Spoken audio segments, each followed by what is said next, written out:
ahí de repente alguno que se haya sentido sorprendido. No es que yo sea hincha de Universitario de Deportes, pero de todos los clubes del Perú me parece el polo más bonito que hay. Si el de Alianza fuera bonito, yo me pondría el polo de Alianza. Si el de Cristal fuera bonito, me pondría el polo de Cristal. Pero no hay ningún polo bonito como el polo universitario, pues el polo más bonito que hay, ¿no? Así que el fútbol casi no me gusta mucho, ¿no?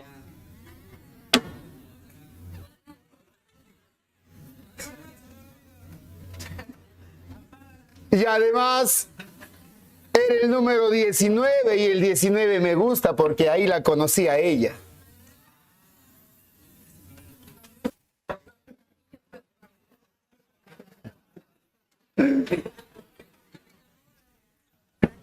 O sea, conocí a mi mamá el día que nació, un 19 de abril. Claro, ahí nos conocimos por primera vez, ¿no? Ya hablábamos por dentro, pues. Bien, realismo.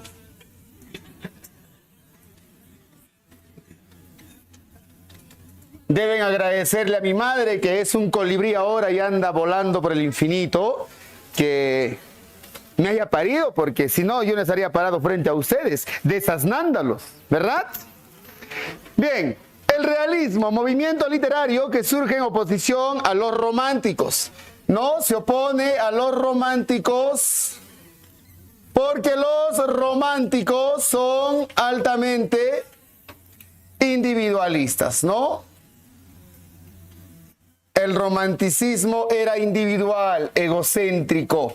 Este realismo, que era altamente objetivo, lo que busca es ya no preocuparse solamente por el hombre, como lo hacían los románticos, sino quiere preocuparse por la sociedad, ¿no? Quiere criticar a la sociedad. El realismo aparece en la segunda mitad, claro, es la segunda mitad del siglo XIX. Segunda mitad del siglo XIX. ¿Dónde surge? Aparece por primera vez en Francia. Entonces, surge en Francia en la segunda mitad del siglo XIX y surge en Francia con dos representantes. Uno de ellos es Honoré de Balzac y el otro es Stendhal. Su nombre verdadero no era Stendhal, su nombre verdadero era Henry Bailey. Henry Bailey. Henry Bailey. Ese era su nombre real, pero se hacía llamar Stendhal. Él incluso tiene una novela que se llama Rojo y Negro. ¿Verdad? Rojo y negro. Se refiere pues a los uniformes de los soldados durante el tiempo de la Revolución Francesa. Por eso tiene esa denominación. El realismo además tiene una filosofía. ¿Cuál es? Su filosofía es el llamado positivismo. El positivismo, lo que también se conoce como el famoso método de observación.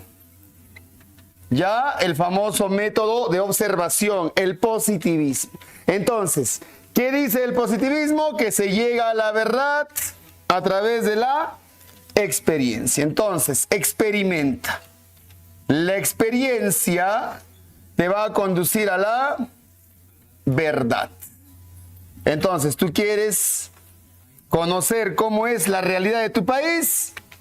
Obsérvala, mírala, experimenta. ¿Quieres saber cuáles son las necesidades de determinados sectores de nuestra patria? Pues, sumérgete, pues, en lo que viven ellos, en su día a día, en sus carencias, en sus necesidades. ¿Está claro? Entonces, la experiencia, método de observación. Ahora, este realismo también tiene pues una tendencia. ¿Cómo se llama la tendencia que nace del realismo? Claro, su tendencia se llama el naturalismo. El naturalismo prácticamente es la exageración de la realidad. es la exageración de la realidad. ¿Cómo es eso? Pues la realidad ya la van a mostrar ellos de una manera más cruda, claro, más grotesca. Es decir, es una realidad completamente cruda, dolorosa, grotesca, fea, horrible. O sea, si nosotros hablamos ahora de realismo y decimos, una descripción realista del salón de clase, tú lo harías tal y como lo estás viendo, ¿no? Como una fotografía, como una imagen. Pero el naturalismo iría más allá todavía de lo que se puede observar. Es decir, el naturalismo hablaría, de repente aquí hay problemas de drogadicción y hablaría pues de esos asuntos de la drogadicción. Hablaría de repente de, no sé, la prostitución, alcoholismo, maltrato, violencia. Es decir, va a ir más allá de lo que puedes observar. ¿Está claro? Incluso el naturalismo toma elementos científicos para determinar por qué los seres humanos actúan de determinadas formas. O sea, el naturalismo explica que tú arrastras una memoria genética de tus antepasados, por eso tus vicios, tus comportamientos, tus defectos, todo eso también lo vas a encontrar en tus padres, en tus abuelos. Todo eso va a tratar de explicar el naturalismo. ¿Está claro?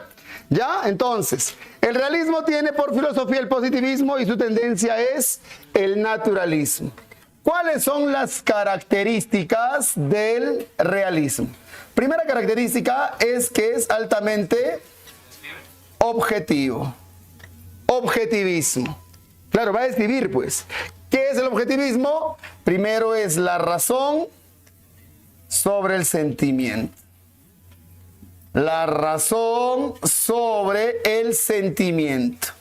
O sea, primero debes razonar las consecuencias de tus actos. ¿Qué es lo que podría pasar si actúas de una o de otra manera? No, mira bien la realidad. Sé realista en todo lo que tú vives a tu alrededor. Objetivismo. Luego está lo que se conoce como, su compañero dice, ¿no? Capacidad de observación. Capacidad de observación. Observa. Y para observar hay que estar muy atentos, porque lo que vas a hacer luego es reconstruir. Se da la reconstrucción de los ambientes. La reconstrucción de los ambientes. Por lo tanto, para eso, ¿qué vas a hacer? Vas a describir. Ahí se da la preferencia por la narración. ¿Está bien? Preferencia por la narración. Porque la narrativa describe. A través de la narrativa tú puedes describir a las personas, a los lugares, a los acontecimientos. Puedes. Para ellos la poesía no existe. Porque la poesía es subjetiva, la poesía es íntima. ¿Verdad? Entonces, para ellos no hay creación de poesía. Mayormente es narración. Y también hay otra característica que se llama la crítica a ¿quiénes? Claro, crítica a la burguesía. Ellos critican a los burgueses de su tiempo. ¿Por qué?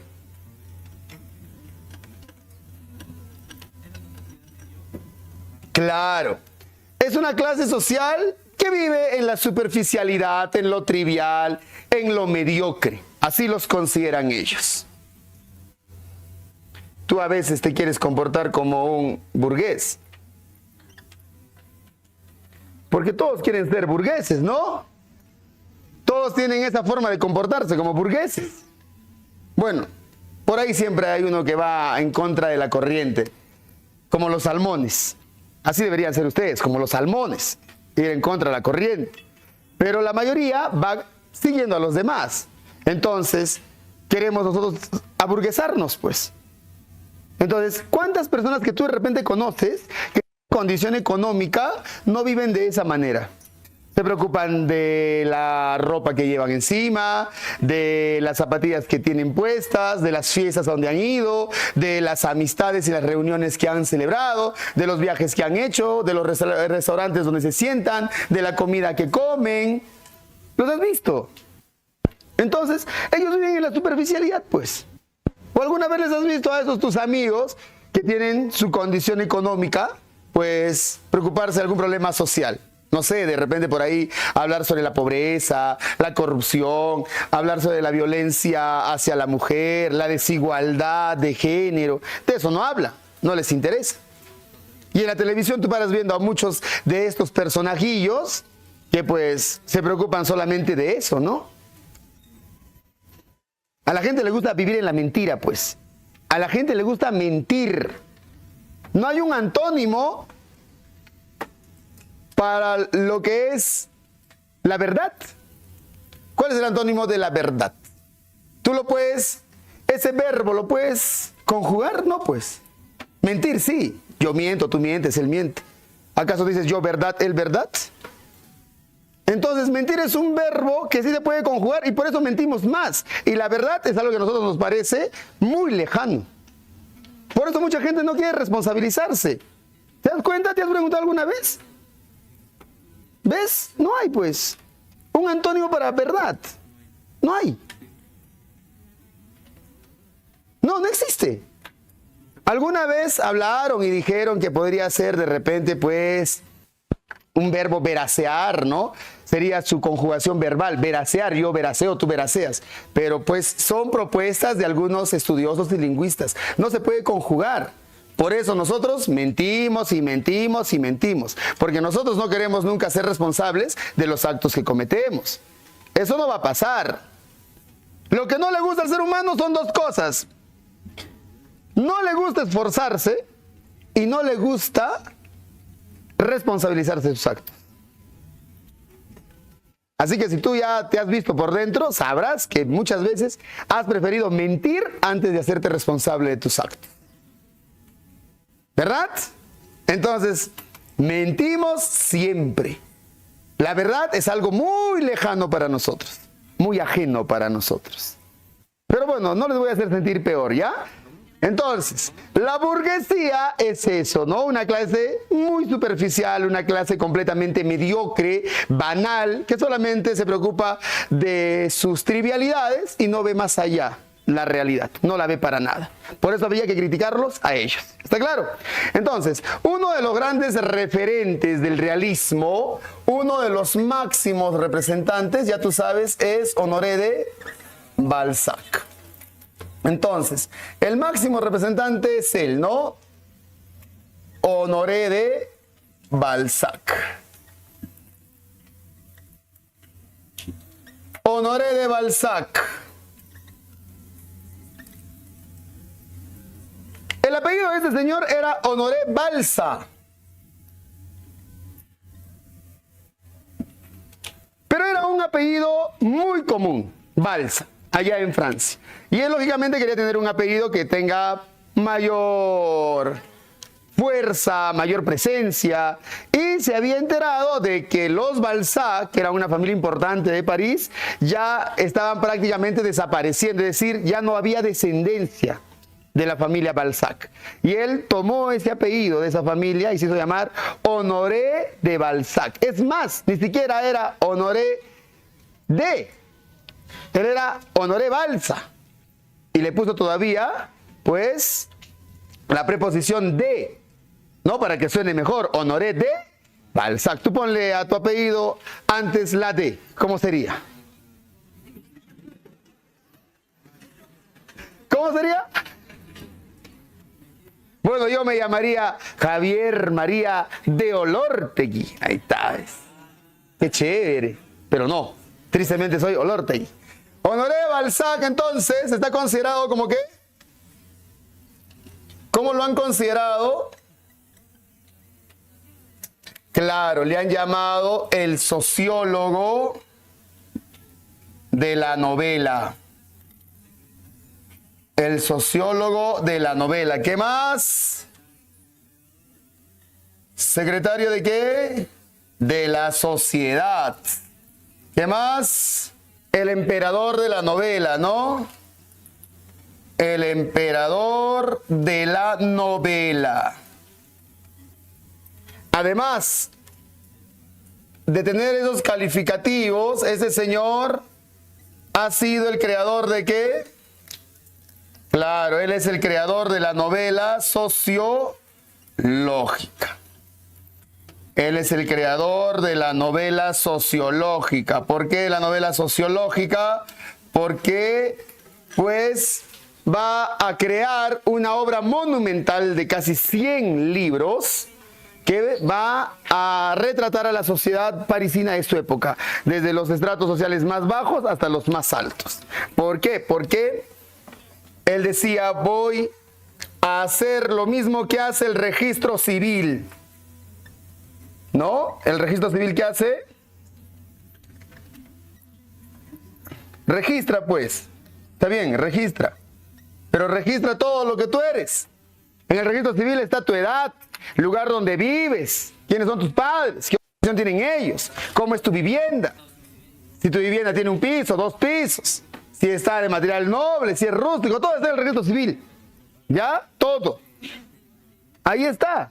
¿Por qué crees que la policía cuando te busca va al registro civil rapidísimo?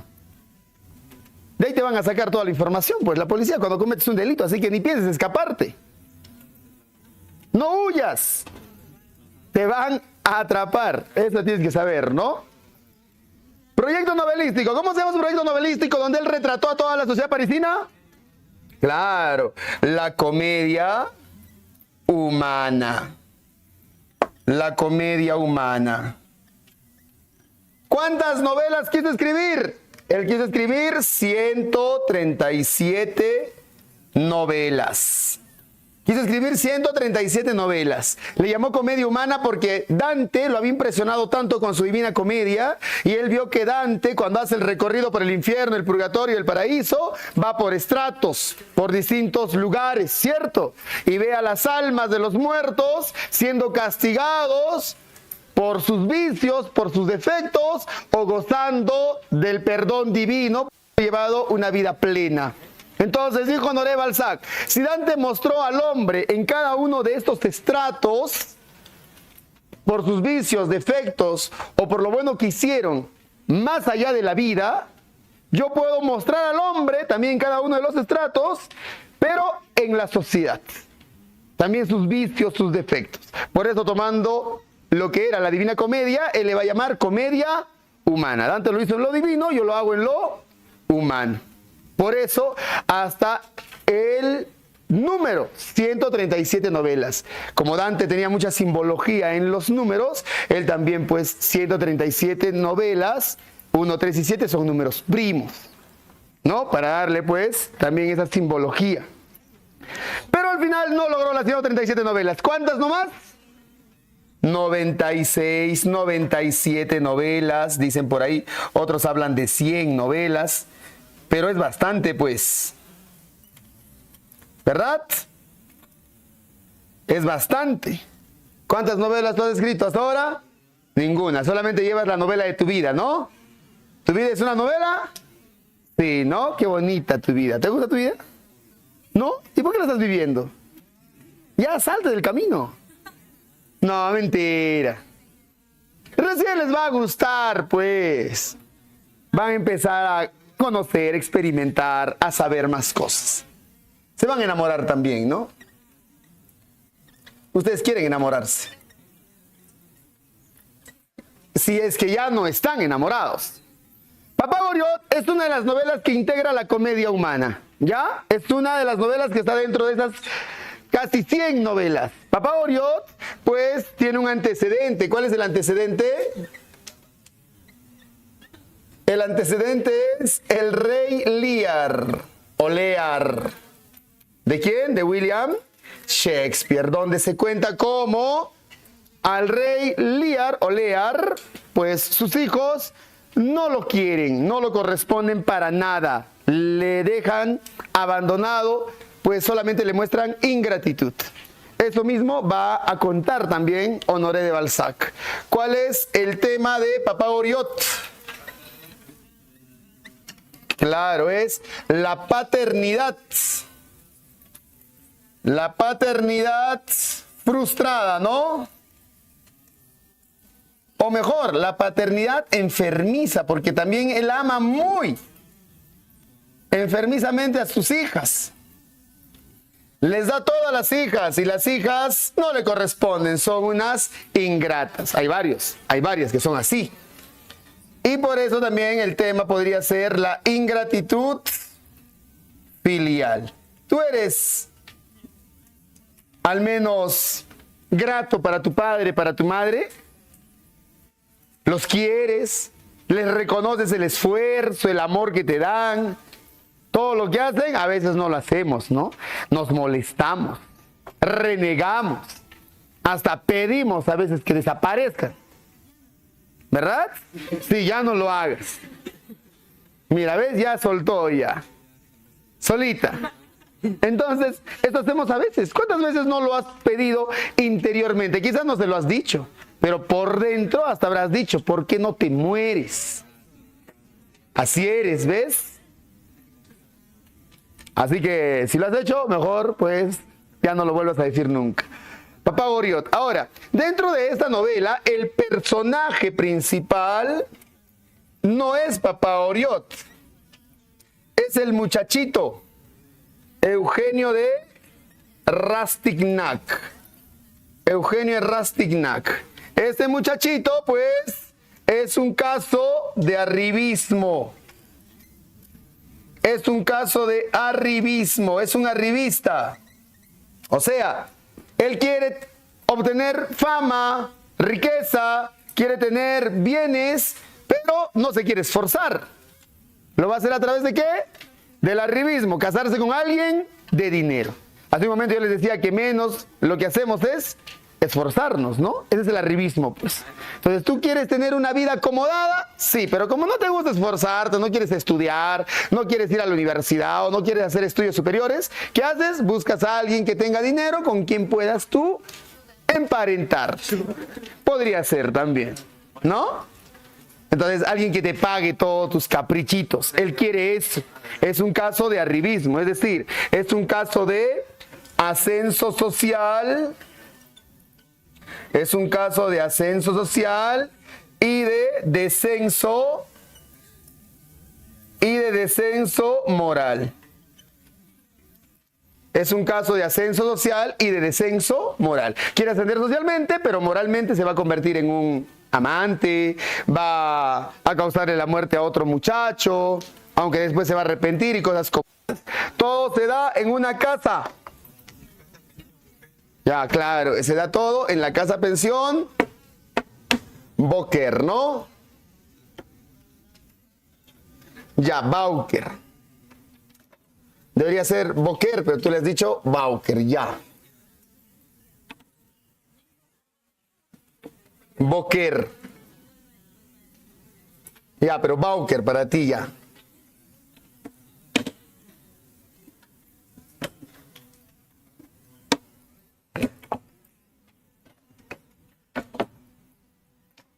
A ver, ¿qué hay? ¿Danzas en Mariscal? Creo que en Mariscal sus danzas duran una semana, 2 semanas, ¿no? Porque ahora creo que es primaria nada más, hoy y mañana. Es que es bastante, pues, ¿no? Bastantes alumnos. Como carneros. Bien, tenemos la casa pensión Boker. No, alguno de ustedes será de Mariscal, ¿no? Claro. Ya te han marcado. Casa pensión Boker. En esta casa pensión Boker el pago es de acuerdo al piso. En el primer piso se paga más y en el último piso se paga menos. ¿Está bien? Así como ahora tú que de repente eres foráneo, vienes de otro lugar y estás alquilando una habitación, en el último piso cuesta menos. ¿Cierto? Porque en el último piso ya ni siquiera el techo es como el de todos los demás. A veces ni techo tiene, ¿no? Y ahí vives. Pero bueno. El pago es de acuerdo al piso. Acá en el primer piso vive la señora Boker Bauker. Ya está Victoria Tailefer. Está Victoria Tailefer. Está también la señora Couture, tía de Victoria. En el segundo piso hay un hombre muy raro, se llama Botrán.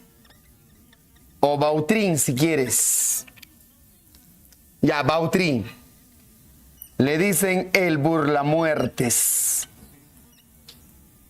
Así le llamaban. Está también Poiret. Y la señora Michoniu.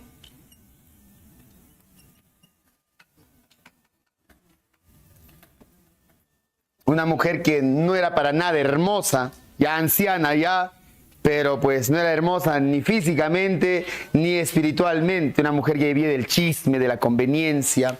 Y en el último piso están ya Papá Goriot. ¿Y quién más? Y está Eugenio de Rastic. Eugenio de Rastignac. Son los dos pobres de esa casa pensión Boquer. Bien, entonces, el caso Goriot es que él empezó viviendo en el primer piso, llegó al segundo y terminó en el tercero. Entonces, ¿qué pasa? Su economía desciende. Entonces, su economía decae, ¿no?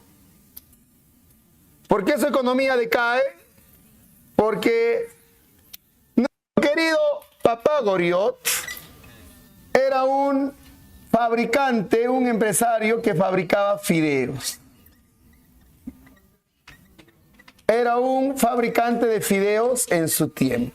Entonces, él amasó, hacía fideos, lógicamente amasaba, él amasó una fortuna durante el tiempo de la Revolución. Cuando Francia estaba convulsionada, él vendía alimentos a los soldados, a la gente, pero era bien sabido, Papá Goriot. Sabrá él de negocios, claro, él sabrá de cómo obtener fortuna, porque les aumentaba el precio a las personas porque había escasez de alimentos. Entonces, les doblaba el precio y así logró tener gran fortuna. ¿Estaba viviendo de los demás? Sí, ¿no? O sea, ¿fue del todo honrado lo que él llegó a tener? No, pues le sacó provecho. Ahora, toda esa fortuna la va perdiendo porque tiene dos hijitas. A Papá Goriot le empobrecen sus dos hijas. Pues Anastasia y la otra que se llama Delfina. Sus dos hijitas a quienes todo les da. Ellas lo están empobreciendo. Bien, ahora, Delfina incluso está casada. Mira, ellas tienen dinero, ¿ah? Ellas tienen riquezas, las dos. Pero ¿es porque trabajan? ¿Porque se lo han ganado? No. ¿A costa de quién? Del papá, ¿no? Delfina está casada con el varón. Es el varón de Nuncingen. Él es su esposo. ¿Por qué te lo menciono? Porque su esposo es un banquero. Este señor es un banquero, el varón de Nuncingen. Pero como banquero, él está metido en cuestiones ilícitas. Está metido en negocios ilícitos. O sea, tiene dinero, pero está metido en problemas que son muy graves de corrupción. ¿Te das cuenta? El dinero no se lo ha obtenido también él así nada más con su esfuerzo. Pues Delfina va a llegar a ser también la amante de ¿quién? ¿De quién? De Eugenio de Rastignac. ¿Te das cuenta? De Eugenio de Rastignac. Él también se va a aprovechar de ella. Eugenio Rastignac prácticamente quiere obtener riqueza. Tiene un amigo que se llama Bianchon. Él es estudiante de medicina y trata de guiar a Eugenio. Es una especie de consejero, de que no se meta en esos problemas. Pero Eugenio Rastignac quiere dinero. Entonces, su amigo, bueno, si se le puede llamar amigo, su amigo Botran le ha dicho que se case con Victoria Taillefer. Victoria es hija, él tiene un padre Su padre es el señor Taillefer. ¿Ya? Es el señor Taillefer. Su padre es un usurero. Presta dinero, pero cobra de más. Vive también de la gente. ¿Te das cuenta? Tiene fortuna, es un hombre rico, pero también se aprovecha de los demás. Entonces, ¿qué van a hacer? Botrán va a matar al hijo del señor Taillefer, al hermano de Victoria Taillefer. Supuestamente ahí va a obtener fortuna Eugenio de Rastignac porque se tiene que casar con ella, ya que el señor Taillefer no va a tener heredero. Al final, como lo matan, quien va a recibir la fortuna es la hija. Victoria Taillefer lo va a heredar todo. ¿Te das cuenta? Ella también va a tener dinero, pero no se lo ha ganado. ¿Te das cuenta? ¿No? Y como Botrán era un hombre, dicen, peligroso, estos dos, Poiret y la señora Michoniu, se enteran de las cosas que hacía Botrán y ellos lo delatan. ¿Por qué? Porque había dinero, recompensa de por medio. Y también van a tener dinero, pero pues traicionando a un inquilino. Lo que quiere mostrarte papá Goriot, muy aparte de la historia de las hijas que no quieren al papá, es que muchas veces las grandes fortunas de las personas es por el sacrificio de otro. O sea, tú dirás, pero esa persona tiene dinero y ha logrado el éxito. Sí, muchos hablan, por ejemplo, de los bancos, ¿no? Por ejemplo, Dionisio Romero, Luis Rodríguez Pastor, que son los dueños de el Banco de Crédito y el Interbank, son los hombres más ricos que tiene el Perú. ¿Ya? Ellos son los que ponen a los presidentes, ellos son los que sacan a presidentes, meten presidentes, ellos están coludidos con toda la red de corrupción. Tienen mucho dinero, muchísimo dinero. ¿Ya? Entonces, ellos, por ejemplo, tú podrías decir, pero ¿se lo habrán ganado por tantos años de trabajo? Sí, pero ellos viven de los demás, pues. Viven de los sueños de las personas. Ellos prácticamente prestan dinero, cobran intereses, juegan con ese dinero, así que lo que quiere mostrarte Honoré Balzac es eso. Las grandes fortunas no siempre son del todo lícitas. No lo han trabajado con honradez. Si hay gente que tiene dinero es porque también viven a través del arribismo, a través de lo que es las redes de corrupción, a través de lo que es los crímenes mismos que se tapan entre ellos. Eso es papá Goriot, una crítica a la sociedad. ¿Ya? La historia es la siguiente, dice así. ¿Alguna pregunta? No. A ver. En París, en este lugar parisino, que era la zona céntrica de París casi, había una callecita que era frecuentada por los ebrios, por los vagabundos, por las prostitutas y por todo aquel que había sido excluido de la sociedad.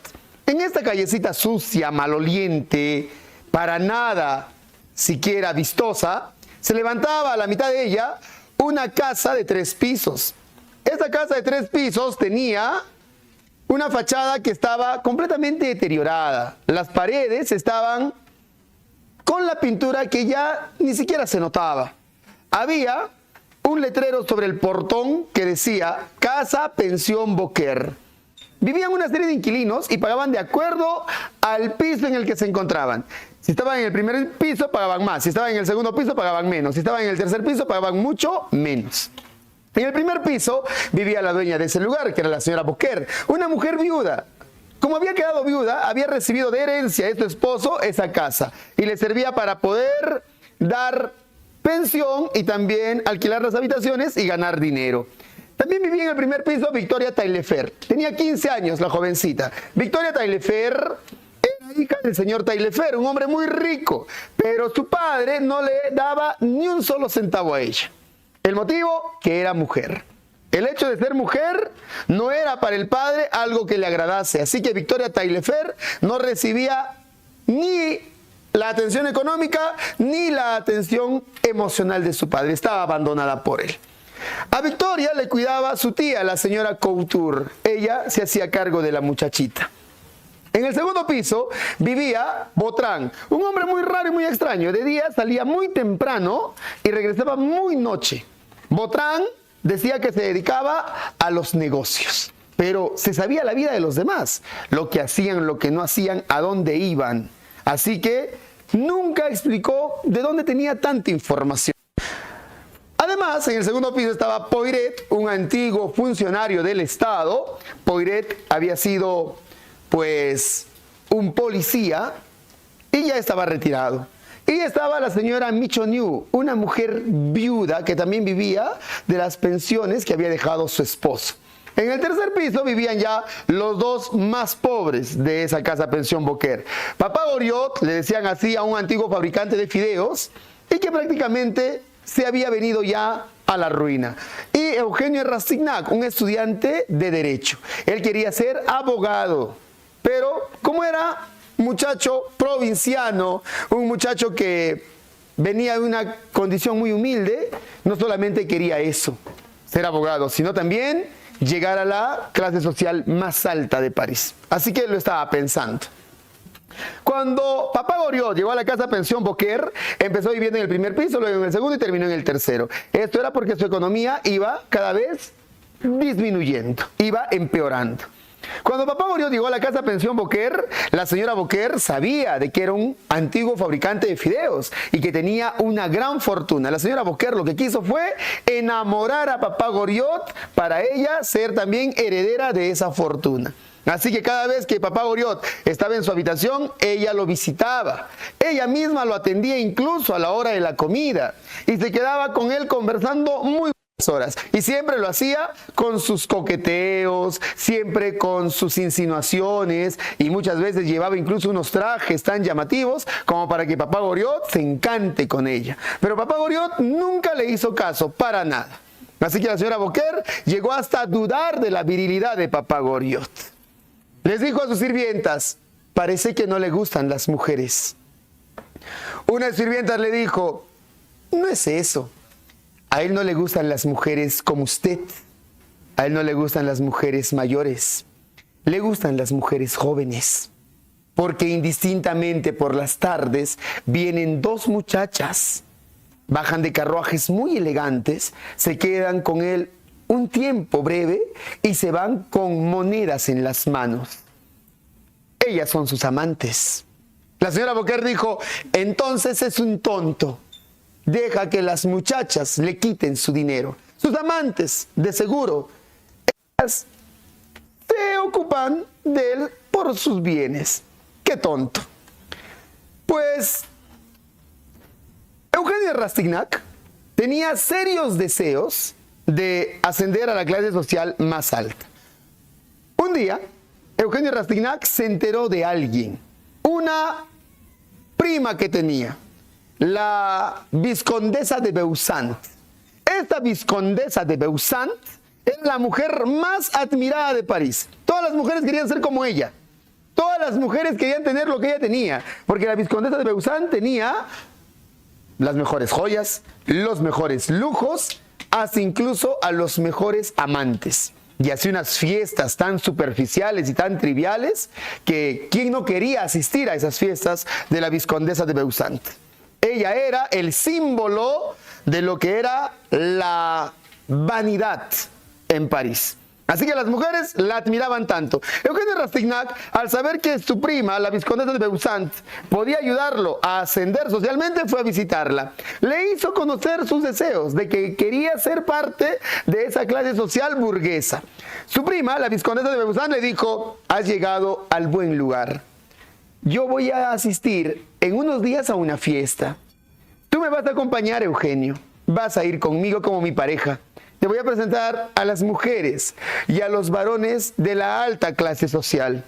Eugenio Rastignac estaba contentísimo. Para el día de la fiesta no tenía un traje, Tenía uno, pero era un traje muy sencillo, muy humilde, no era nada vistoso. Igual, se puso el traje y asistió junto a la vizcondesa de Beusant. Cuando llegaron a la fiesta a la cual ella lo había llevado, pues vio un lugar muy hermoso, era una mansión tan aristocrática, con hombres y mujeres completamente refinados, bellísimas. Así Eugenia Rastignac terminó conociendo a una muchacha, se llamaba Anastasia de Restaud. Ella estaba casada con el conde de Restaud.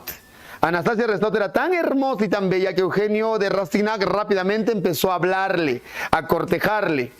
Además, Eugenio Rastignac era un muchacho que era buen conversador y también era muy guapo en su apariencia. Así que fácilmente se ganaba la confianza de las personas. Conversó con Anastasia Restaud sobre lo que eran las fiestas, sobre lo que eran los trajes, sobre lo que eran las modas, cosas muy tontas para él. Pero eso era lo que le gustaba a Anastasia de Restaud. Luego de haber encontrado ellos una conversación muy grata y luego de haberse quedado conversando toda la fiesta, Anastasia de Restaud le dijo: venga mañana a visitarme a la hora del desayuno. Yo voy a presentarle a mi esposo porque me gustaría que usted me frecuente más.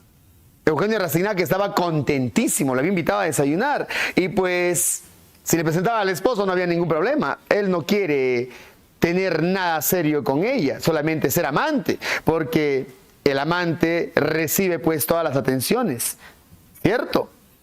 Los amantes son bien atendidos. Al esposo o a la esposa no le atiendes nada. Al amante o a la amante ahí les das todo, ¿no? A ellos y a ellas. ¿Te das cuenta? Algún día cuando tengas tu amante lo vas a saber. O algún día cuando seas amante lo vas a saber. Uno nunca sabe, pues, ¿no? ¿A dónde puede caer? ¿A las redes de quién? Pero está bien ser amante, ¿no? Yo también quisiera ser amante un día. Que me mate un marido celoso de un balazo por la espalda. ¡Qué bacán! No, mentira, no quiero eso. Son ilusiones que tengo. Bien, entonces, niños y niñas, sucede que Eugenia Rastignac estaba con todo este deseo.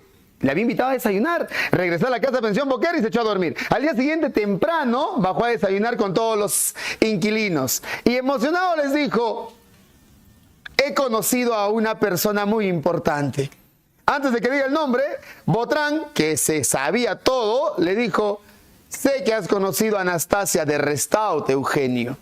Esa mujer no es de fiar. Esa mujer es capaz de venderle su alma al mismo demonio solo para tener los bienes que tiene.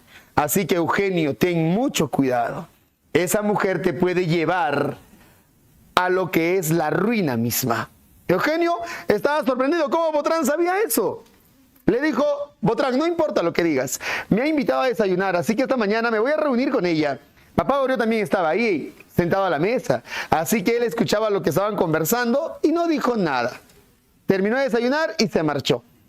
Eugenio Rastignac, luego de haber desayunado con los inquilinos de la casa pensión Boquer, pues terminó él vistiéndose y marchó a la casa de Anastasia de Restaud. Cuando llegó en la gran mansión de ella, los sirvientes lo miraron pues con cierto desprecio, con bastante desdén, porque era un muchacho muy sencillo. ¿Qué hacía ahí?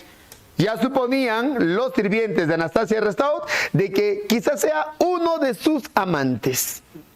Así que cuando le hicieron pasar a Eugenio, le dijeron: tiene que esperarla, está ocupada. Eugenio Rastignac esperaba, observaba el gran salón de la mansión de Anastasia Restaud, los objetos valiosos, todos muy finos, completamente carísimos, y también escuchaba lo que iban diciendo los sirvientes, murmuraban y decían: de seguro es otro amante que trae la señora. ¿Alguien más? Ella siempre ha tenido amantes. Eugenio Rastignac se dio cuenta de que Anastasia Restaud ya tenía un amante o tenía sus amantes, no le importaba. Si podía tener un amante o podía tener varios amantes, le daba igual. Ella se podía pagar los amantes que quisiera. Así que uno más no le haría pues ningún problema. Cuando se apareció Anastasia de Restaud, le dijo: perdóname, Eugenio, he tenido yo que atender a una persona. Ahora mismo incluso voy a ir a despedirlo ya. Estaba conversando con esta persona que ha venido de una forma muy imprevista. Ahora lo despido. En un momento me reúno contigo para desayunar. Cuando se marchó Anastasia Restaud, Eugenio de Rastignac quería saber quién era. En ese momento vio a través de las ventanas que daban al jardín de la mansión de Anastasia Restaud que ella estaba despidiendo a papá Goriot, quien intentaba besarle las manos. Había tomado las manos de ella, intentaba besárselas, pero ella no se lo permitía. Eugenio Rastignac dijo: papá Goriot, ¿qué hace en este lugar? Ya entiendo. Lo que andan contando en la casa pensión Boquer es cierto. Tienes tus amantes jóvenes y ella es una de ellas. Es amante de papá Goriot. Cuando Anastasia Restaud se presentó, Eugenio Rastignac dijo: perdóneme, señora Anastasia, pero hace un momento no pude evitar verla conversar con un hombre a quien yo conozco, papá Goriot. Dígame, ¿qué relación tiene usted con él? Ante la imprudencia de Eugenio Rastignac, ante esa pregunta tan desatinada, Anastasia Restaud se molestó y dijo: usted me ha ofendido. Usted solamente me ha faltado el respeto porque el nombre de ese señor en esta casa está prohibido. Así que será mejor que se vaya. Márchese, Eugenio. Cuando Eugenio fue echado de la casa de Anastasia Restaud sin siquiera haber desayunado con ella, se estaba preguntando, pero ¿qué es lo que había hecho? ¿Por qué se había molestado? Ahí es donde dijo: ya entiendo. De seguro, al saber que me he enterado de la verdad de que es su amante, le ha incomodado tanto. Pero voy a preguntarle a mi prima, a la señora Beusant. Se fue donde su prima, la señora Beusant, y cuando se encontró con ella le dijo: quiero hablarte de Anastasia de Restaud. La prima, la señora Beusant, le dijo: dime, Eugenio, ¿qué deseas saber? Eugenio Rastignac dijo: hace un momento estuve con ella en su casa, pero vi que conversaba con un hombre, papá Goriot. Yo lo conozco, vivimos en la misma casa pensión. Cuando le dije el nombre de él, se molestó tanto que terminó echándome. ¿Qué relación tiene con él? Dijo su prima, la señora Beusant: Eugenio, es que la historia tú no la conoces. Hace mucho tiempo este hombre, Joaquín Goriot, a quien tú le llamas papá Goriot, estuvo casado con una mujer muy hermosa. Vivían bien en medio de la fortuna que llegó a tener papá Goriot. Esta mujer hermosa le dio a 2 hijas, la mayor Anastasia y la menor Delfina, también sus hijas muy bellas. Pero la esposa al poco tiempo enfermaría y moriría, dejando a sus 2 pequeñas en esa orfandad de madre. Papá Goriot le juró a su esposa al momento de enterrarla que nunca volvería a casarse, que por el amor a ella y a sus hijas nunca más se comprometería con otra mujer, que solamente viviría para cuidar de Anastasia y de Delfina. Les dio buena educación, les envió a buenos lugares de formación y es más, se relacionaron ellas con los hijos de las familias más ricas. Por eso es que siempre han competido las 2. Siempre han querido ser una mejor que la otra. Así que lo que hacen es ir donde su padre y quitarle hasta el último centavo que tiene. Anastasia está casada con el conde de Restaud y Delfina con el barón de Nuncingen. Ellas, Eugenio, están matando a su padre. Eugenio Rastignac se sintió apenado por todo lo que pasaba y le dijo a su prima, la vizcondesa de Beusant: ¿crees tú que me puedas presentar a la otra hija, a Delfina? Dijo entonces la vizcondesa de Beusant: claro que sí, Eugenio. En unos días voy a hacer yo una reunión aquí en mi mansión. Ella es invitada. Tú me vas a acompañar, ahí la vas a conocer. Eugenio Rastignac, como necesitaba un traje para lo que era esa fiesta, fue al correo postal, le escribió una carta a su madre que vivía en la provincia, mujer campesina, pobre, y le dijo que necesitaba 1000 francos, es decir, una fuerte cantidad de dinero, mucho dinero. Ahí es donde, pues, su madre, juntando dinero, prestándose de uno y otro lugar, terminó enviándole los 1000 francos. Eugenio Rastignac tomó el dinero y se marchó a comprar un traje caro, muy fino. Cuando regresaba con su traje, y cuando estaba a punto de entrar a la casa pensión Boquer, en la puerta estaba parado Botrán. Y Botrán le dijo: Eugenio, de la manera como estás intentando ascender socialmente, va a ser imposible que lo hagas. Yo tengo un trato para ti. Acéptalo. Te pido que te cases con Victoria Taillefer. Ahí pondrás fin a todos tus problemas económicos. Eugenio Rastignac dijo, Victoria Taillefer ni siquiera es reconocida por su padre. Ni un solo centavo le da a ella. Casarme con ella sería vivir los dos en la pobreza. Dijo Botrán, espérate Eugenio, escúchame. Tú solamente cásate con ella. Yo tengo un amigo que me debe uno que otro favor. Este amigo mío va a matar al hijo del señor Taillefer, a quien va a ser su único heredero. Lo va a retar a un duelo. Ahí será el momento en el cual le quite la vida. Como el señor Taillefer ya no va a tener a su hijo, pues toda la herencia se la va a dar a Victoria. Y como tú vas a estar casado con ella, vas a obtener la fortuna. A mí solamente me darás unos 40.000 francos. Estoy pensando irme a los Estados Unidos a poner un negocio. Eugenio Rastignac dijo, eso sería asesinato, no lo puedo hacer. Botrán dijo, piénsalo Eugenio, es un negocio, piénsalo y ya después me das la respuesta. Eugenio Rastignac llegó a su habitación, se olvidó de la propuesta de Botrán, del trato que quería hacer con él. A los días se dio pues la gran fiesta de esa de Bausan. Eugenio estuvo ahí, elegante, bien trajeado, hasta que le presentaron a Delfina de Nuncingen. Cuando conoció a Delfina, se encantó con ella. La hermana menor de Anastasia era mucho más hermosa y además era mucho más asequible en el trato. Eugenio Rastignac, cuando conversó con Delfina de Nuncingen, le dijo, ¿usted conoce a Papá Goriot? Delfina dijo, él es mi padre, pero mi esposo no me lo permite ir a visitarlo y también no permite que él venga a mi casa. Pues, ¿cómo está? Eugenio Rastignac notó de que al menos ella se preocupaba un poco por el papá. Y le empezó a contar de que vivían en la misma casa pensión Beaucaire, de que estaban en el mismo piso y todo lo demás. Luego de haber conversado y hablado sobre Papá Goriot, Eugenio Rastignac le dijo a Delfina, ¿usted cree que yo le pueda visitar en los días siguientes? Delfina en Nuncingen dijo, ¿quién no quiere la visita del primo de la mujer más admirada de París? Así que usted venga. Por las tardes siempre estoy sola en casa, mayormente. Y siempre también ando muy aburrida. Podríamos salir a caminar y conversar un poco. Eugenio Rastignac desde ese día iba a ir a la casa de Delfina en Nuncingen. Todas las tardes salían, caminaban, paseaban. Eugenio Rastignac la cortejaba, la enamoraba, hasta que un día le propuso ser amantes y Delfina aceptó. ¿Por qué aceptó Delfina ser amante? Porque ella siempre compite con su hermana Anastasia. Y estar de amante con el primo de la mujer más admirada de París era tener un amante mejor que el amante de su hermana. Así es que se hicieron amantes. Ahora, Eugenio Rastignac y Delfina de Nuncingen iban a los mejores lugares de comida, iban a los salones de juego. Le dijo, alquila una habitación porque yo ya no quiero verte en esos hospedajes que por más finos que sean, no me agradan. Así que mejor alquila una habitación, múdate al centro de París. Hay un lugar muy exclusivo, podrías estar ahí. Ahí podríamos encontrarnos, ahí siempre estaríamos juntos. A Eugenio Rastignac le pareció muy buena idea, le dijo que lo haría, pero se lo dijo de boca para afuera porque ya no tenía dinero. ¿De dónde iba a sacar el dinero? Un lugar en el centro de París era muy carísimo.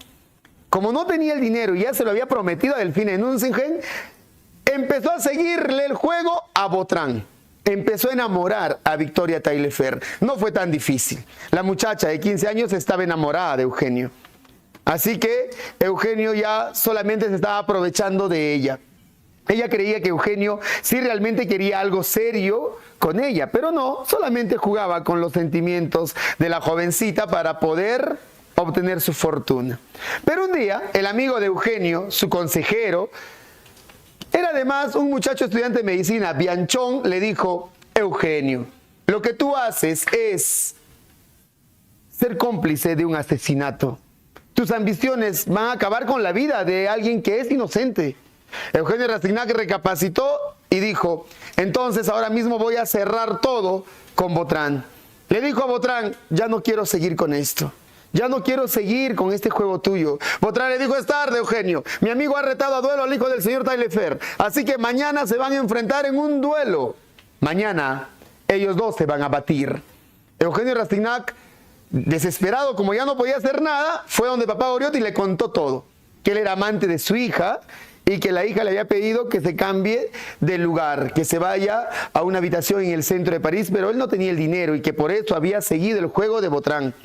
Papá Goriot, luego de escuchar la historia, le dijo: Eugenio, yo nunca he sido parte de las infidelidades, pero tú eres alguien mucho mejor que el marido de mi hija.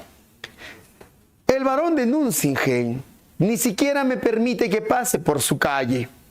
Yo sé que si tú te vas a otro lugar con ella, vas a permitir que yo la visite. Si tú necesitabas el dinero, debiste haberme dicho. Algo todavía tengo por ahí. Con este dinero podríamos alquilar la habitación para ti y yo también me mudaría muy cerca a tu habitación. Así podría haber seguido a mi hija. Vamos a hacer algo. Con este dinero que aún me sobra, alquilaremos las habitaciones y mañana mismo nos vamos de este lugar. Pero antes, hoy por la noche, vamos a ir donde el señor Taillefer y le vamos a contar lo que va a hacer Botrán, el plan que tiene de asesinar a su hijo. Ya todo se había solucionado. Papá Goriot lo iba a ayudar. Pero esa tarde, como Botrán se enteraba de todo, había comprado botellas de vino, había reunido a todos los inquilinos de la casa pensión Boquer y les había dicho: quiero brindar con ustedes.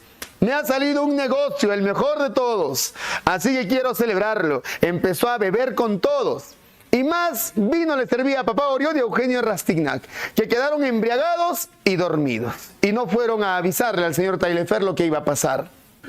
Despertaron al día siguiente, cuando solamente un niño llegaba a la casa pensión Boquer y decía: señora Boquer, el señor Taillefer dice que se va a llevar a su hija, a Victoria Taillefer.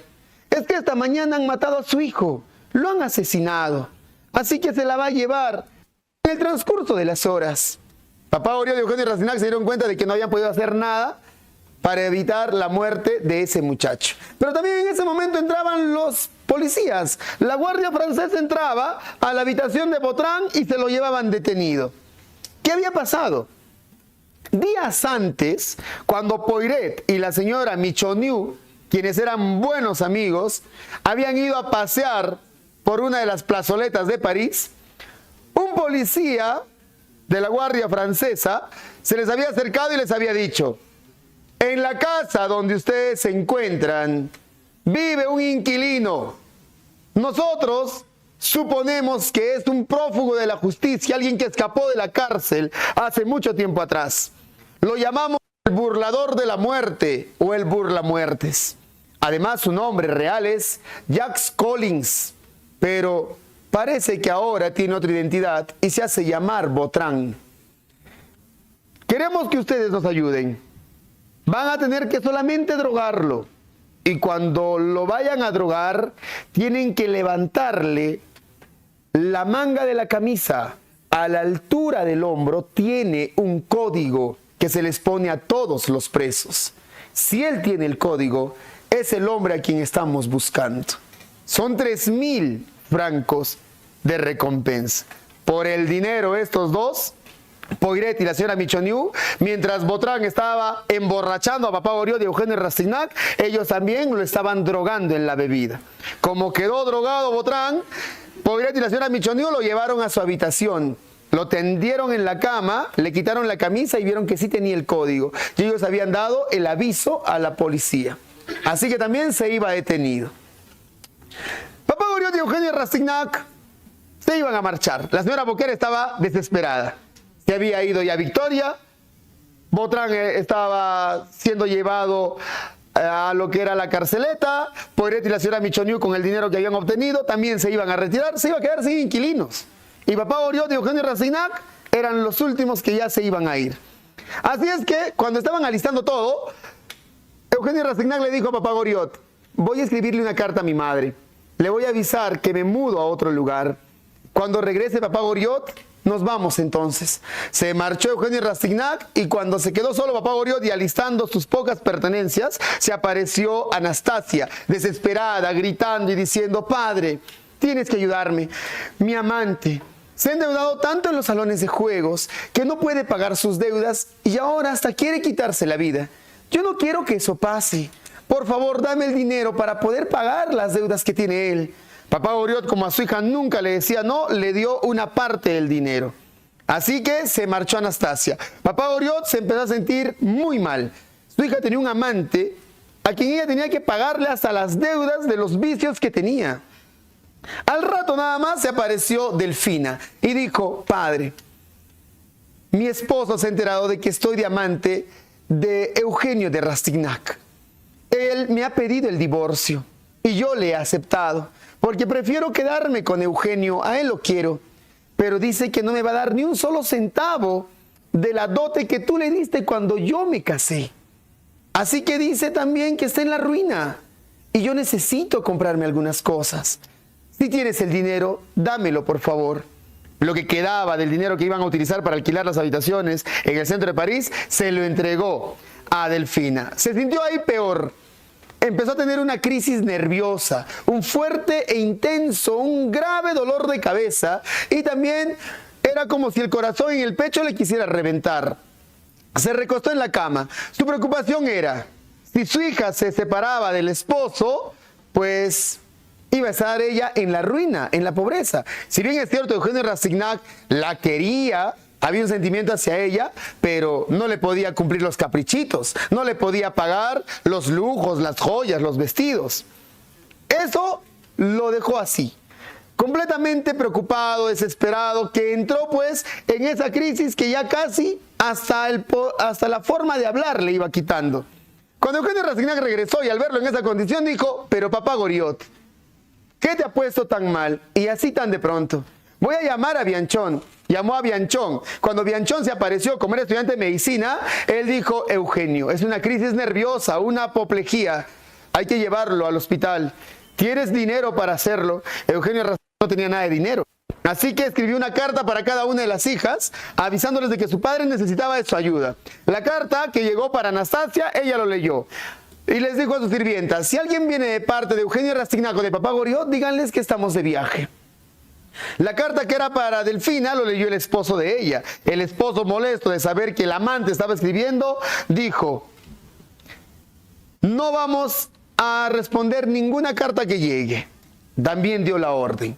Así que no había respuesta de las hijas. Ya muy de noche, Eugenio Rastignac dijo: Bianchón, no vienen ellas a ayudarlo. Y mira cómo está papá Goriot.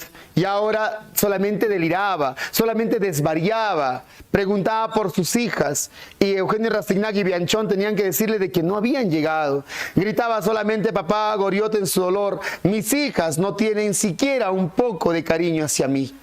Les he dado todo, les he ofrecido todo lo que he podido, pero ellas ni siquiera tienen voluntad de venir a verme.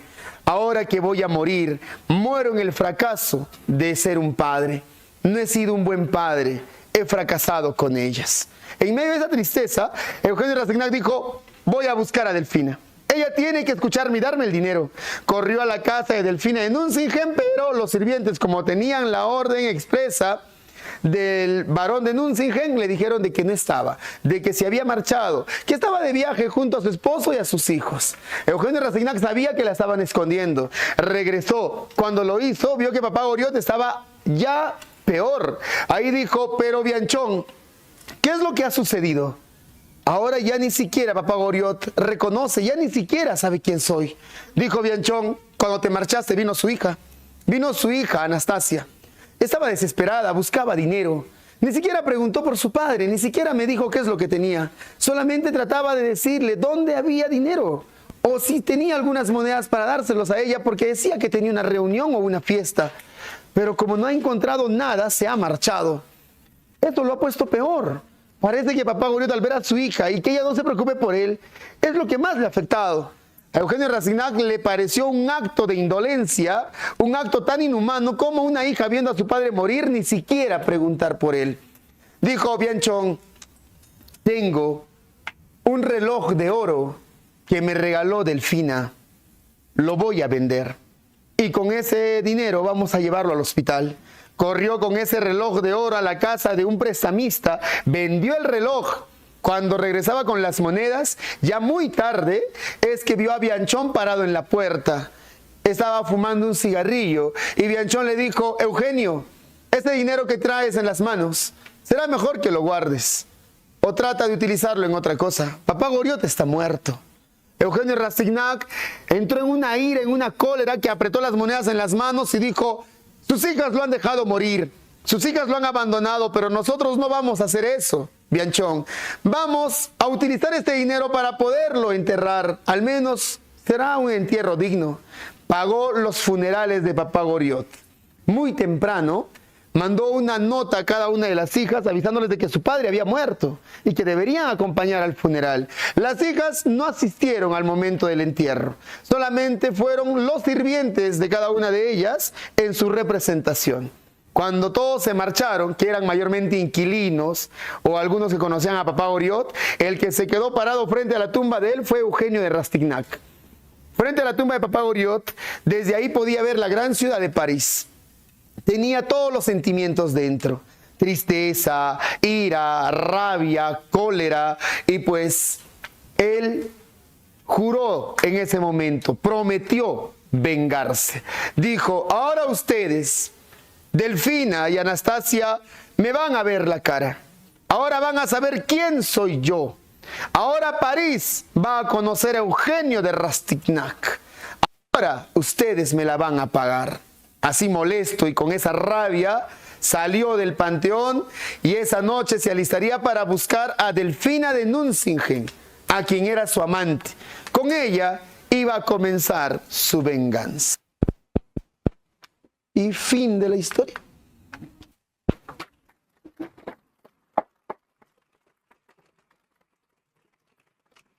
Ya lo puedo borrar, ¿no?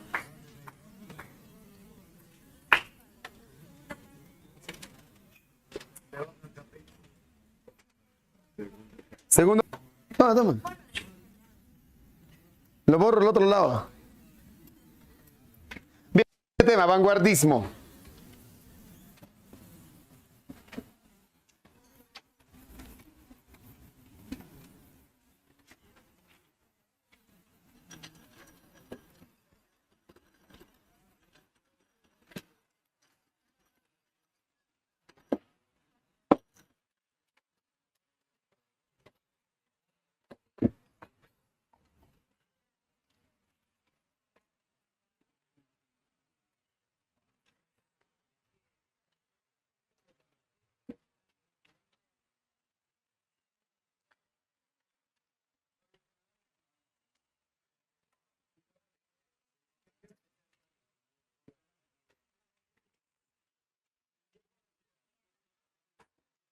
Sangre. Me he cortado. Ahorita. Con esta cosita. Se van a salir mis tripas por aquí. De verdad. Mira. Esta cosita, veterinario. Pasaba veterinario y me va a atender. Yura, ¿no? Mira mi sangrecita. Me lo chuparía.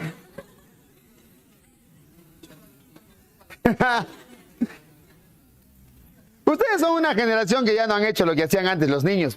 O de repente alguno de ustedes lo ha hecho, ¿ah? Cuando éramos niños y a veces uno se accidentaba o se raspaba las rodillas o algo, los codos, pues o le metías saliva o le metías tierra, ¿no? Le ponías tierra encima y secaba más rápido, pues. O si te cortabas, metías tu mano, en esos tiempos no había gas, era todo a querosene, metías tu mano en el querosene y rapidísimo se coagulaba la sangre y dejaba de sangrar. En esos tiempos, cosas que hemos hecho nosotros. Ustedes ya no, ¿no? Una heridita, curita, ven. Viene un movimiento literario que se llama el vanguardismo.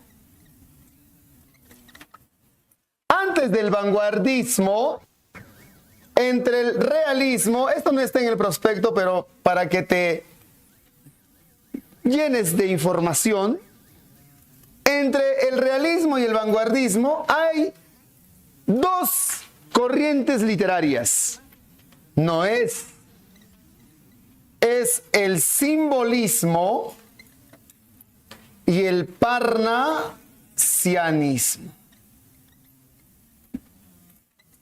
Este simbolismo y este parnasianismo van a ser la base de la vanguardia. ¿Está claro? Son como los que van a querer romper con todo molde. Aquí está lo que se conoce como la poesía negra francesa. Son los poetas malditos de Francia. Los poetas malditos de Francia. Dos de ellos, pues, uno era Charles Baudelaire.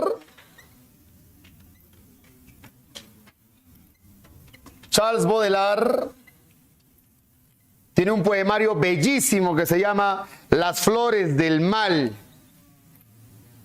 Es muy oscuro.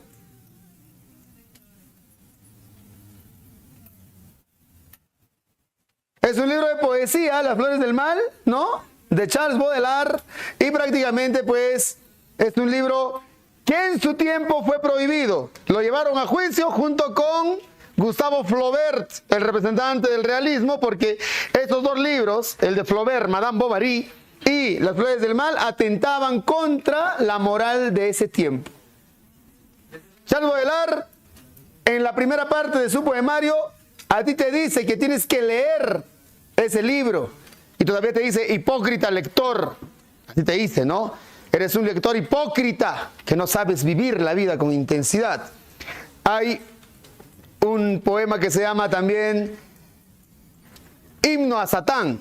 Es un libro muy oscuro, ¿no? Donde él dice, oh Satán, ten piedad de mí, tu siervo. Satán, ten piedad de mí, tu hijo. Habla así, ¿no? Es un libro, como les digo, pues, que va a romper todo molde, toda forma, va a romper todo tabú.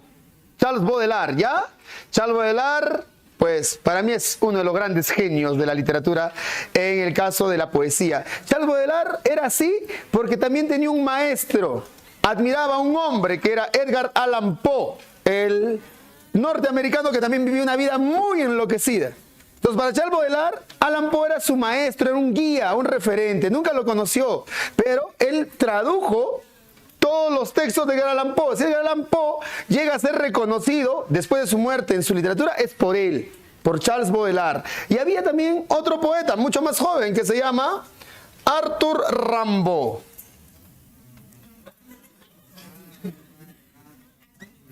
Rimbaud, Arthur Rimbaud, si quieres, ¿ya? Arthur Rimbaud prácticamente, pues, escribe Una temporada en el infierno.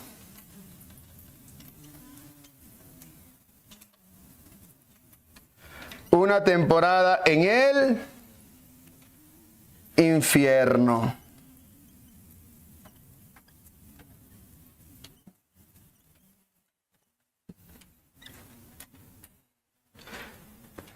El niño de los pies de viento, le decían. Arthur Rimbaud, desde muy niño, no entraba a la escuela. Se escapaba de sus clases. Se iba a los campos, se recostaba sobre la hierba, escuchaba el canto de las aves, cómo el viento movía las hojas de los árboles, y empezó a tener un oído muy musical. Cuando era de 15 años, lo terminaron reclutando para ser soldado, pero no duró ni 6 meses, porque ya en 2 ocasiones tuvo problemas. Lo encontraron teniendo relaciones sexuales con otros cadetes, otros soldados, y pues eso hizo que lo expulsaran. Arthur Rimbaud, a los 17 años, se entera de que Paul Verlaine, otro poeta también maldito, era pues el máximo poeta de su tiempo. Y lo que hace es enviarle sus poemas y le dice que por favor le dé una apreciación. Paul Verlaine se encanta con la poesía de Arthur Rimbaud. Así que le manda una respuesta en una carta muy breve que le dice: ven alma atormentada, aquí te queremos. Y le mandó un pasaje en tren. Arthur Rimbaud, con 18 años, llegó por primera vez a ver la gran ciudad de París. Muchacho pueblerino, muchacho provinciano. Cuando se encontró con Paul Verlaine pues le llevaría a Arthur Rimbaud por unos 15 años. Y pues Arthur Rimbaud se enamoró de Paul Verlaine. Era un hombre tan genial, tan inteligente, tan brillante, que él a la primera vez que lo vio se encantó con él. Y Paul Verlaine, al verlo de 18 años, muchacho pues rubio, ojos azules, que parecía un principito, un angelito, se enamoró también de él. Se dio el amor entre los dos. Paul Verlaine terminó dejando a su esposa, dejando a sus 2 hijos, para irse a vivir con Arthur Rimbaud. Ellos vivían como unos vagabundos, emborrachándose, drogándose, pidiendo dinero en las calles. Pues vivían de la peor forma, muy decadentes los dos. Es más, pues ellos consumían absenta. Es un licor hecho a base de ajenjo. Entonces, lo que tenían que hacer, pues, era poner una copa. Sobre la copa ponían una cuchara plana que tenía orificios y sobre esa cuchara ponían un terrón de azúcar blanca. Y servían el licor de ajenjo y con el azúcar blanca pues tenía un color algo blancuzco. Una vez que se mezclaba todo, pues lo bebían y alucinaban. Por eso a la absenta le decían helada verde. Eso es lo que hacían ellos. Así vivían. Un día tuvieron un problema. Arthur Rimbaud estaba conversando con otro muchacho. Paul Verlaine se sintió celoso, tomó la pistola y le pegó un balazo. Creyó que lo había matado. Se entregó a la policía Paul Verlaine y ahí lo llevaron a la cárcel por 2 años porque decían que había sido un intento de asesinato y también por homosexualidad. En esos tiempos la homosexualidad era castigado con la cárcel. ¿Ya? Así que si hubiéramos vivido en esos tiempos, más de la mitad del salón no estaría acá. Ahora, ¿y qué pasó con Paul Verlaine? Pues el disparo le había dado en el brazo. Se recuperó y dejó de escribir. A los 18 años, nunca más volvió a escribir. Nunca. Y se fue a traficar armas a África. En África incluso era asaltante de caminos. Arthur Rimbaud. Un día tuvo un accidente, se hizo una herida a la altura de la rodilla, se le hizo una gran gangrena y tuvo que ser llevado hasta París, delirante, en fiebres altas, y solamente llegó a París a morir con 35 años. Menos, creo, de 35 años incluso. Su poesía de Arthur Rimbaud, a pesar que dejó de escribir a los 18 años, no ha sido superada hasta el día de hoy. Es uno de los más grandes poetas de todos los tiempos. Yo debería tener un infierno para mi alegría, un infierno para mi tristeza, un infierno para mi soledad. En suma, yo debería tener dentro de mi alma un concierto de infiernos. Es Arthur Rimbaud, pues, ¿no? O cuando le decía a Paul Verlaine, he descubierto la eternidad. Es cuando el cielo se junta con el mar, al mirar el horizonte en el atardecer, ¿no? Para él eso era la eternidad, esa era la belleza. Bellísimo Arthur Rimbaud. Hay una película que se llama Eclipse Total, ¿no? Que pues es la vida de él con Paul Verlaine. Y lógicamente el papel protagónico de un jovencísimo Arthur Rimbaud lo hace un jovencísimo Leonardo DiCaprio, ¿no? Así en su tiempo de juventud él va a interpretar al poeta. ¿Ya? Véanlo. Entonces ellos van a sentar las bases de este movimiento literario. El vanguardismo es un movimiento literario que aparece en el siglo XX. Este vanguardismo surge en oposición ¿a qué? Lo que hace el vanguardismo es romper tabúes, romper moldes, romper formas. Es decir, el vanguardismo rompe ¿con qué? Rompe con la tradición. Claro. O sea, el vanguardismo se opone a todos los movimientos literarios. El vanguardismo se va a oponer al realismo. El vanguardismo se va a oponer al naturalismo. El vanguardismo se va a oponer al romanticismo. El vanguardismo se opone al neoclasicismo, a todos. Quiere destruir toda la literatura anterior a ellos. ¿Ya? Entonces, el vanguardismo va a tener como contexto, ¿qué acontecimiento? La primera, aparece a partir de ahí, de la Primera Guerra Mundial. Lógicamente va a vivir también la Segunda, ¿no? La Primera Guerra Mundial, que va de ¿qué año a qué año? 1914 hasta el año de 1918, ¿cierto? Entonces, esta guerra que en su momento se llamó la madre de todas las guerras o la guerra de las guerras, se origina por el asesinato del archiduque de Austria, Francisco Fernando. Gabrielo Príncipe le mete un balazo, lo asesina. Entonces, pues, esto va a desencadenar la Primera Guerra Mundial, que acaba en el año de 1918 con el llamado armisticio o el Tratado de Versalles, ¿cierto? Cuando termina esta guerra, es que el hombre en Europa estaba degradado. 9 millones de personas que mueren en esa guerra, pues deja al mundo devastado, completamente devastado. El ser humano no tiene un camino, no hay una posición ideológica, no hay una filosofía, no hay, pues, esperanza en la religión, no hay nada, y económicamente destruidos. Empezaron entonces a formarse distintos movimientos alrededor del mundo. Estos movimientos van a ser llamados de vanguardia, ¿no? Entonces, es el contexto de la Primera Guerra Mundial. Ahí se utilizaba un término. El término que se utilizaba es avant-garde. Avant-garde, que significa adelante. De ahí viene el término de vanguardia. El avant-garde era la primera fila de un pelotón que iba a la guerra.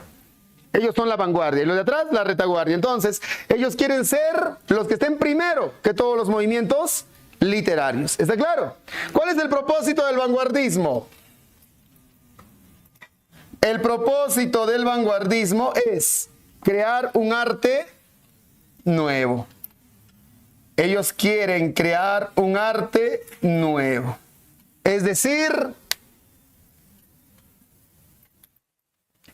ellos son un movimiento que va a dejar atrás todo canon. Quiere destruir el canon. ¿Tú sabes lo que es el canon, no? El canon es lo tradicional, lo establecido. Quieren romper toda forma, toda norma, toda regla. Por eso, el vanguardismo tiene pues sus características. ¿Cuáles son las características del vanguardismo? Primera característica, en poesía se da el llamado verso-librismo. Verso-librismo. ¿Está claro? Verso-librismo. No sé, he visto algo por ahí. De repente, porque no creo que esté caminando alguien por acá, porque por la ventana pasada. ¿Y ya? No creo que haya sido la cortina, pero hay una cosa que ha pasado por ahí, algo oscuro. Mejor me vengo para acá y que se los lleve los de ella. No, los que están ahí al lado de la ventana se les va a llevar, mira, ahí. Justo hay 4 ahí al lado de la ventana. De repente ha ido, ¿no? Se los va a llevar.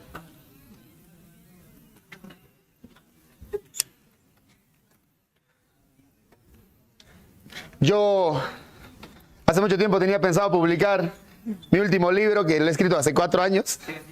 Y pues, le iba a llamar Mañana estaremos solos, que es el nombre de uno de los cuentos. Y cuando se lo he mandado al editor, pues ya me lo pidió el editor hace unas 2 semanas atrás, me dice, no, cambia el título. Me dice, todos tus libros tienen siempre frases o nombres largos, ¿no?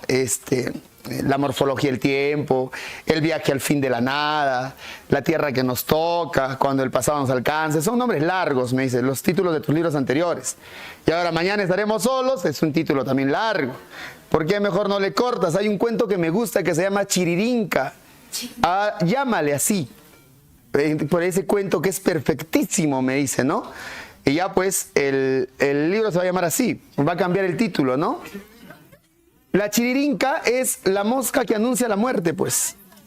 Claro, es la mosca azul. Es un cuento de una persona que ve a la mosca y pues le está anunciando morir y va sintiendo como un viento oscuro va entrando por su casa, ¿no? Esta es la muerte que se lo va a llevar, pues. Pero va a cambiar el título.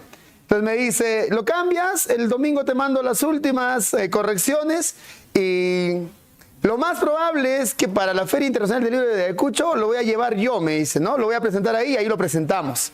Y ya, pues otra presentación lo puedes hacer de repente en algún bar ahí donde tú quieras, me dice, y tomándote una cerveza. Ya, le digo. Y esa mosca, sí, pues, en la creencia andina, esa chiririnca es la que te va a anunciar la muerte. Entonces, o bien te está anunciando la muerte, o bien es el alma de alguien. No es que no te hayas bañado. Las pequeñas son las que te revolotean cuando no te bañas. Las grandes, las azules o las verdes, que tú las matas y tienen un montón de larvas, esas son las que anuncian la muerte. Es la mosca del muerto, pues. En cambio, la otra, la chiquita, es porque no te has bañado, ¿no? El verso librismo. Ya no sé, me distraje con esa sombra que pasó. El verso librismo se da en la poesía. Verso librismo, verso libre. ¿Ya? Verso libre. Entonces, ¿qué hace la poesía? Rompe con la rima, la métrica y el ritmo. Rompe con la rima, la métrica y el ritmo. ¿Tú sabes lo que es rima, métrica y ritmo? ¿No sabes? Nada. Ellos decían, ya no tienen que tener la poesía eso. Rima, métrica, ritmo. Ya, no sé, a ver, un poema cualquiera, ¿ya? Cualquier poema, a ver, cualquier palabra, rapidito. Ah, dígame palabras. ¿Cómo? Hazme, no, ese es un verbo, pues. Ya, hazme qué. Ah, ya, fantasma. ¿Qué más?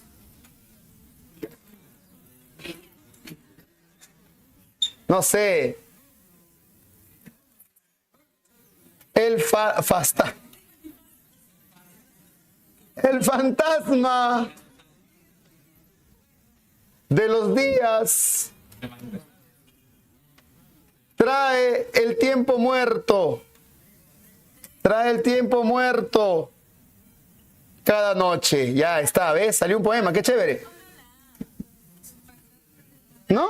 Fantasma. ¿La E? ¿En fantasma ya? Ah, ya, 3. El fantasma de los días trae el tiempo muerto cada noche. Salió bonito el verso, ¿no? Lo voy a copiar, creo. Ahora, ritmo es que suenen bien las palabras, que se encadenen bien. El fantasma de los días trae el tiempo muerto cada noche. Que suene bien. La métrica es silabear. El fantasma de los días. 1, 2, 3, 4, 5, 6, 7, 8. Tiene 8 sílabas métricas. Entonces, antiguamente se decía que en un poema todos los versos deberían tener la misma cantidad de sílabas. ¿Ya? Y tú sabes que ya la rima es cuando suenan al final, ¿no? Acá no hay rima, pues. No hay rima. ¿Ya? Entonces, la rima tendría que sonar, no sé, al final con as, ¿no? El fantasma de los días trae, ¿no? El tiempo de las muertas, supongamos, ¿no? De las muertas, ¿no? Podría ser cada noche o por las noches, ya la S está sonando, pues. Pero ya podría ser, acá no hay rima. Los de la vanguardia, yo soy hijo de la vanguardia, así que ya no sé hacer rimas ni ritmo, me cansa. ¿Quién va a hacer un poema así, no? Los de la vanguardia dijeron, esto ya no. Rima, ritmo, no. ¿Para qué? Que el poema sea libre. Por eso aquí surgen unos poemas, ¿cómo se llaman? Los poemas se llaman los caligramas. Entonces, los caligramas son poemas visuales. ¿Los has visto? Sí, ¿no? Un poema conocidísimo es la del poeta chileno Vicente Huidobro. Otro loco, Vicente Huidobro. Vicente Huidobro tiene un poema que se llama Molino. Cada una de las líneas es un verso. Pero lo gracioso no es que solamente juega con la imagen Huidobro. Huidobro juega también con el movimiento. Entonces, esta aspa es amanecer, esta es mañana, este es atardecer, esta es noche. Acá al centro, las palabritas son gira, gira, gira, ¿no? Entonces tú vas leyendo y tienes que leer desde el amanecer hasta la noche. Gira, gira, gira, gira y va girando las aspas mientras lees. Ese es un caligrama. Ahí ya no hay rima, ahí ya no hay métrica. Es un poema libre. ¿Está claro? Esos son los caligramas. ¿Lo has entendido, no? Verso. Otra característica, ¿qué es? Claro, se da el uso del monólogo interior en la narrativa. ¿Qué cosa es el monólogo interior? Es el libre fluir ¿de qué? Es el libre fluir de la conciencia. Monologar es hablar con uno mismo. Ahora tú estás monologando. Ahora estás hablando contigo mismo. No puedes dejar de monologar. Tu conciencia fluye con libertad. ¿Cierto? ¿O puedes dejar de hablar contigo mismo? No. ¿Sí o no? Ahorita me estarás maldiciendo de repente ahí dentro tuyo. ¿Puedes dejar de pensar? No. Cuando alguien te dice no pienses, piensas más, ¿no? Si alguien te dice pon tu mente en blanco, ¿puedes ponerla en blanco? ¿Puede? No, yo cuando alguien me dice pon tu mente en blanco, yo no sé cómo miércoles se pone la mente en blanco. No se puede, porque tu conciencia fluye libremente. Eso lo llevas a la literatura y es el monólogo interior. En la Metamorfosis de Franz Kafka hay monólogo interior. El personaje es un insecto. El personaje no habla, pero siempre está monologando, está hablando con él mismo, ¿ya? El uso del monólogo interior. Otra característica de la vanguardia es que también se da el rompimiento, ¿no? Claro, se rompe con el tiempo cronológico.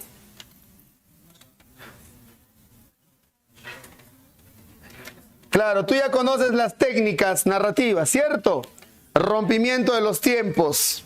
Entonces, por ejemplo, está el presente. Antes, la literatura tradicional narraba en un solo tiempo, en presente. O si no narraba en un solo tiempo, que era el pasado. Ahora ya no. Ahora narras en 3 tiempos. Entonces, del presente, estás en el presente y te vas al pasado. También te pasa. Ahora estás en el presente, estás escuchando la clase, pero de un momento vas a retroceder al pasado. Por cuestión de segundos nada más. Se llama flash back. Flash rápido, back atrás. ¿Te pasa o no te pasa? Ya tocó el timbre, estás en tiempo presente. Y tú estarás diciendo, mi mamá me dijo que iba a hacer chicharrones en la mañana. Ya te recordaste y volviste al presente. ¿Cierto? Ese es un flashback. En la mañana te dijo eso, te recordaste a tu mamá diciéndote, vas a comer chicharroncito cuando regreses. ¿Ya? Pero vas a salir tarde ahora, no lo vas a comer, ¿no? Estás en presente y te vas al futuro, te adelantas. ¿Cómo se llama? Flash forward. Flash forward. ¿También te pasa o no? ¿Te adelantas? Claro, ya tocó el timbre, estás en tiempo presente. Tu mamá te ha dicho que vas a tener un platito de chicharrón cuando regreses. Y ya te has adelantado, ya te estás viendo sentado a tu mesa comiendo tu chicharrón. Pero cuando vayas a tu casa, ya no hay nada por llegar tarde, ¿cierto? ¿Se da o no? Esos rompimientos del tiempo. O si no, presente, pasado y futuro. Presente, pasado y futuro. Puedes narrar en los 3 tiempos a la vez. ¿Cómo se llama? Flash sideway. Es decir, tiempos paralelos. Pedro Páramo lo tiene, ¿no? Presente y pasado. Se va contando una historia entrelazada. Por eso las historias del vanguardismo para ti son muy complicadas a veces entenderlas, porque hay juegos de tiempos, hay innovación en todo lo que es el arte de contar o de narrar historias. Algunos le llaman al flashback analepsis. Algunos le llaman al flash forward prolepsis. Ya, también esos son sus términos en español. Pero bueno, estás cansadito, ¿no? No. Hasta las 4 nos van a castigar otra vez, ¿no? Mira esto.